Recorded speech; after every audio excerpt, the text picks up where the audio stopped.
ખરીફ સિઝનના પ્રારંભ પહેલાં ખેડૂતો તમામ જરૂરી આયોજનો કરી શકે તેવા ઉદ્દેશ્ય સાથે કેન્દ્ર સરકારે તારીખ 29 મેથી 12 જૂન સુધી રાષ્ટ્રવ્યાપી વિકસિત કૃષિ સંકલ્પ અભિયાન શરૂ કર્યું છે। ત્યારે આજે આણંદ કૃષિ યુનિવર્સિટીથી મુખ્યમંત્રી ભૂપેન્દ્ર પટેલે ગુજરાતમાં અભિયાનનો શુભારંભ કરાવ્યો છે।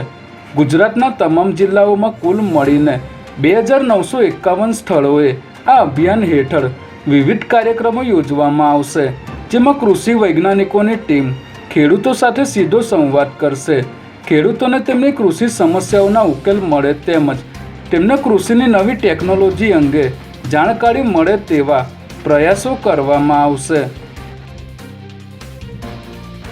અમદાવાદના યુવકને સોશિયલ મીડિયા પર મિત્રતા કરી લાલચ રાખવી ભારે પડી છે, જેમાં ગાંઠલોડિયામાં રહેતા નૈતિક દોશી નામના યુવકે સોશિયલ મીડિયાના માધ્યમથી એક યુવતી સાથે સંપર્ક કર્યો હતો।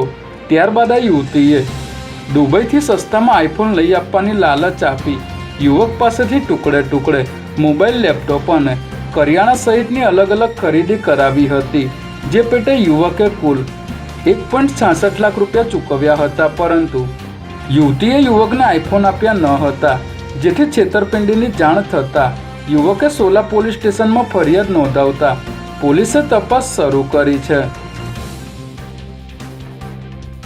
અમદાવાદ ક્રાઇમ બ્રાન્ચે નવરંગપુરા વિસ્તારમાંથી 4 દિવસ પહેલા અપહરણ થયેલ 4 વર્ષની બાળકીને શોધી કાઢી છે, જેમાં અમદાવાદના લો ગાર્ડનમાં રમતી 4.5 વર્ષની બાળકીનું અજાણી મહિલા અપહરણ કરીને લઈ ગઈ હતી અને બાળકીની ઓળખ ન થાય તે માટે મહિલાએ બાળકીના વાળ પણ કાપી નાખ્યા હતા। ત્યારે અમદાવાદ ક્રાઇમ બ્રાન્ચે અલગ અલગ 8 ટીમ બનાવી શહેરના અનેક સીસીટીવી ફૂટેજની તપાસ કરીને રિવરફ્રન્ટ પરથી બાળકીને શોધી કાઢી છે, જ્યારે પોલીસે આ બાળકીનું અપહરણ કરનાર મહિલા આરોપી નિકિતા દંતાણીને ઝડપી લઈ તપાસ શરૂ કરી છે।